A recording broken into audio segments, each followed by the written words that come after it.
Rabbit and the Indian Chief, a Canadian folk tale. Narrated by PiEnglish. Long ago, an Indian chief was living with his people far in the Canadian forest. Life was good and food was plentiful, and the people were all very happy. But one day a wicked giant and his old witch wife came crashing into the land from a far country beyond the prairies. They devoured all the food they could lay their hands on, and soon there was little left to eat in all the country, and often they carried off little children to their hiding place and ate them up until not a trace of them remained. Somewhere far in the forest they dwelt in a hidden cave. They slept all day long, but at night they always stalked forth in search of plunder. The chief was much troubled, and with his warriors he tried in every way to discover their hiding place, but no one ever succeeded in finding it. For by the use of their magic power, the giant and his old witch wife could make themselves invisible when they walked abroad among men, and they could not be caught. The chief called all his warriors to a council, and he said, "Who can rid me of this pest? Who can kill the giant?" But not a man replied. And when he saw his people's store of food rapidly growing smaller and the little children of his tribe slowly disappearing, he was greatly puzzled as to what he should do. One night of bright moonlight, Rabbit was prowling through the woods, as was his custom, in search of someone on whom he could play a prank, for he was a great joker. Suddenly he came upon the giant and his old witch wife standing by an opening in the side of a low mountain. He watched them for a long time from the shadow of a great tree, and at last he saw them enter a large hole in the side of the hill. He knew now that he had hit by accident upon the giant's cave, and he was well pleased by his discovery. But he kept his secret to himself, for he thought, "Here is a good chance for me to win fame. I will kill the giants by a crafty trick, and I will then be looked upon as a great warrior, the foremost in all the land, for all the chief's men have failed to find the giants." So he went to the chief and said, "Oh, chief, I know where the giants live, and I swear to you that I am going to kill them. It is I alone who can rid you of these pests." "Youth," said the chief in great surprise, "little harm the like of you can do to giants. They will eat you up in one mouthful," and he laughed loudly at Rabbit's boldness. And he called to his warriors, saying, "See what a stout fighter we have here. Little Rabbit says he can do what we have failed to do. He swears that he will kill the giants. He is better fitted to kill a mouse." And they all laughed loud haw-haws at Rabbit's vanity. Poor Rabbit's pride was deeply hurt by the chief's scorn and the warriors' cruel laughter, but it all made him more determined than ever to slay the thieving giants. So he went to an old woman who lived nearby and said, "Give me an old faded dress and a ragged old shawl and your colored spectacles and a hat with a feather in it." The old woman wondered what tricks he was up to now, but she gave him what he asked for. He put on the tattered old dress and the battered old hat with a red feather sticking from the top, and he wrapped the old shawl about his face, and he wore the woman's colored spectacles, and he carried a crooked stick. And dressed in this fashion he set out towards evening for the giant's home. When he reached the mouth of the cave, he stood still and waited, leaning on his crooked stick, for night was coming on, and he knew that the giants would soon be going out on their plundering rounds. After a time, when it was quite dark except for the moonlight, the giant's old witch wife came out of the cave. When she saw Rabbit in the dim light, she said gruffly, "Who are you, standing there in the shadows?" "Oh, my dear niece," said Rabbit, "I have found you at last. I am your poor old aunt. I thought I had lost my way. I have come to see you from your home in the far country. It was a long journey, and my poor old legs and back are stiff and sore, and I am very hungry and tired." And he moved slowly towards the woman, hobbling along with his crooked stick. The giant woman was deceived, and she threw her arms around Rabbit and kissed him, and she did not feel his whiskers or his split lip because of the old shawl that was wrapped around his face. "I have a pain in my jaw from sleeping out of doors," said Rabbit, "and I must keep my face wrapped up." "Come in and rest, and you will soon feel better," said the giant woman. "You will have to lead me in," said Rabbit, not wishing to take off the shawl, "for my eyesight is very bad."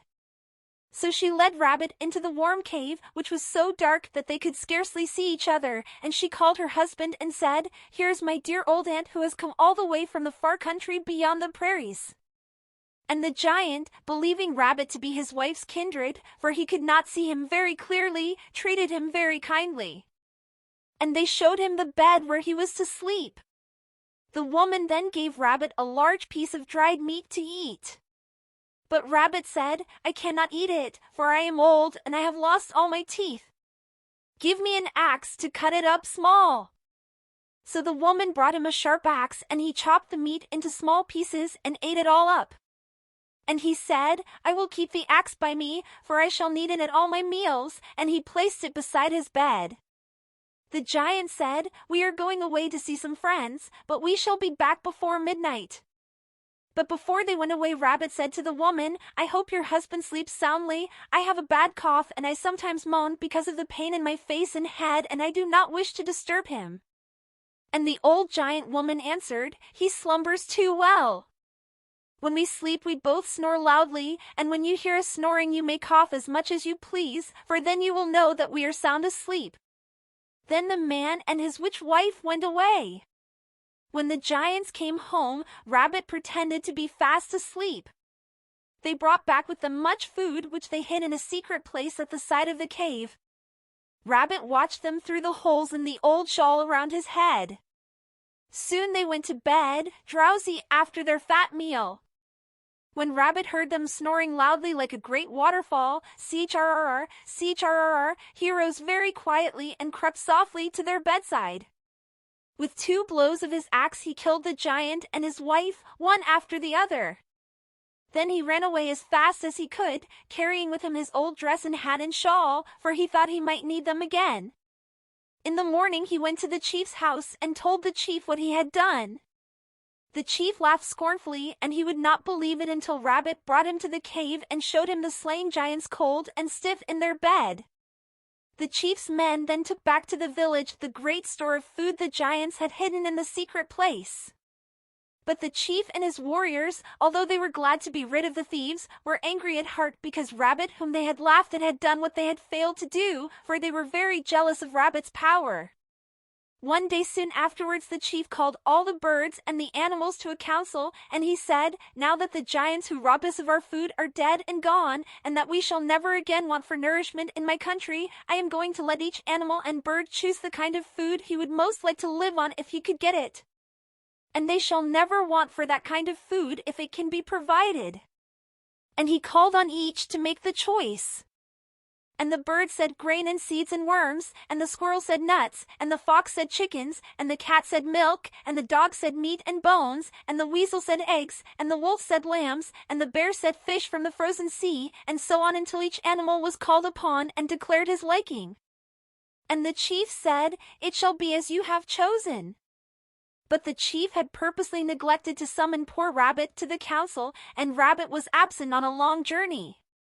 When he came home, he was very angry when he heard what had happened, for only the leftover in the world's food remained for him to choose. So he went to the chief and said in great wrath, "This is a fine return for ridding your land of giants. But that is a way you have, you always reward good deeds with evil."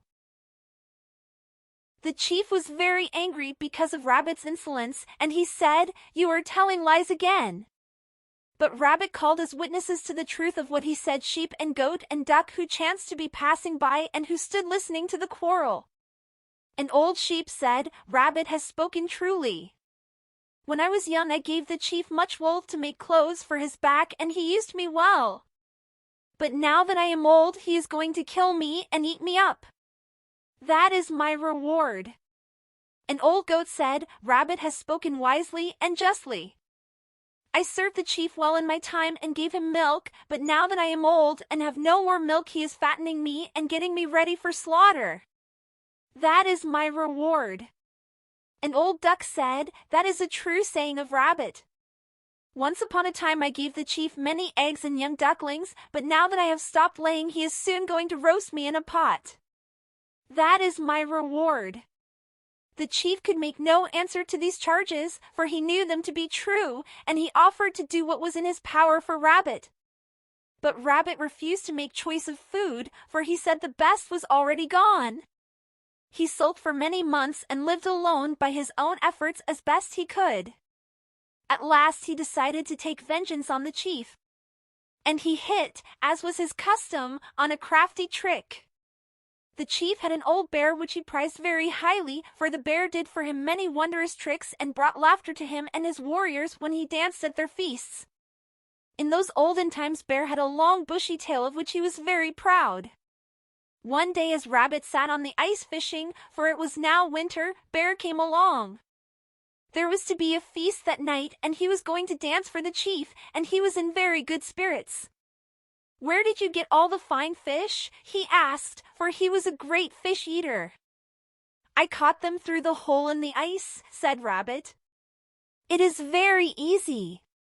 Just drop your tail down through the hole and it will soon be covered with fine big fish." Bear did as he was told, and he sat on the ice for a long time waiting for his prey. He sat so long that the hole froze up, for it was very cold, and in it was frozen poor Bear's long bushy tail. "Now," said Rabbit, "jump quick, for many fish are hanging to you." Bear jumped with all his might, but his tail was held fast in the ice and it broke off close to the root. Rabbit laughed in great glee and ran away. And poor Bear howled with pain and shame. He could not dance at the feast because his stub of a tail was sore, and the chief and the warriors were very angry at Rabbit because he had harmed their dancing pet. And since that time Bear has had a short stubby tail which to this day he tries to wag feebly. Rabbit then hid for some days far from the chief and his warriors. Then he decided to try another trick.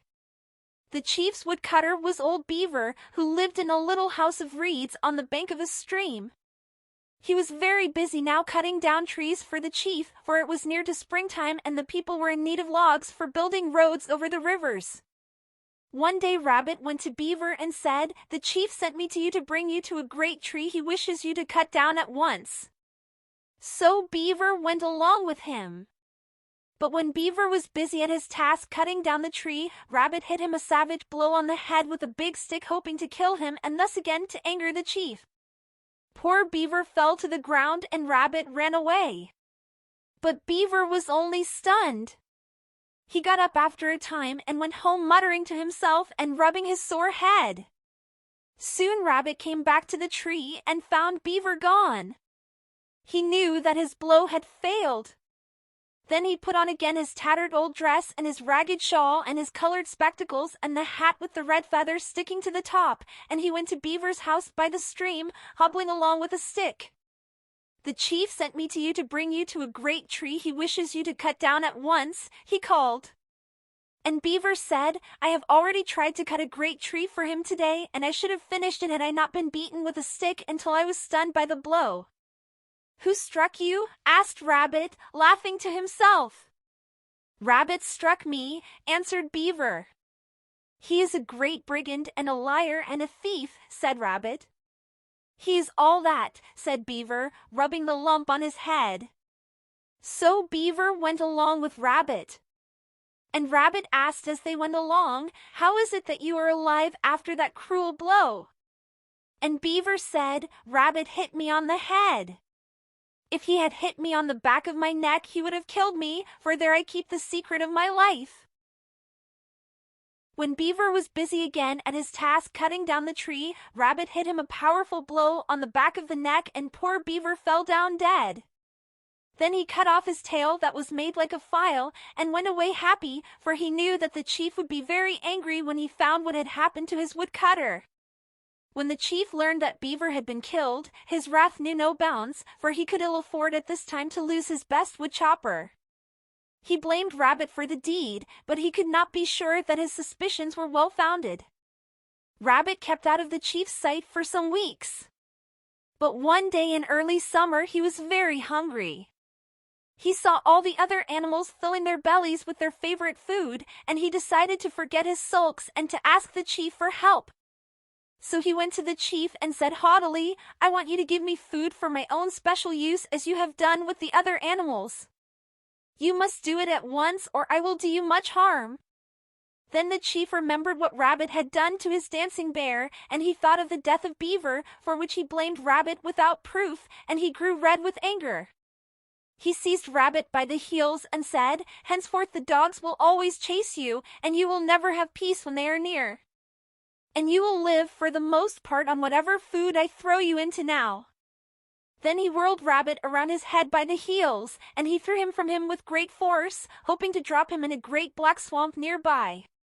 Poor Rabbit went flying through the air for a great distance, farther than the chief had hoped, and he dropped with a thud into a field of clover on the edge of which cabbages and lettuce were growing. And since that time the dogs have always chased Rabbit, and he has lived for the most part on cabbages and lettuce and clover which he steals on moonlight nights from farmers' fields. The end. Thank you for listening to PiEnglish. Please like, share, and subscribe to PiEnglish. Have a nice day ahead!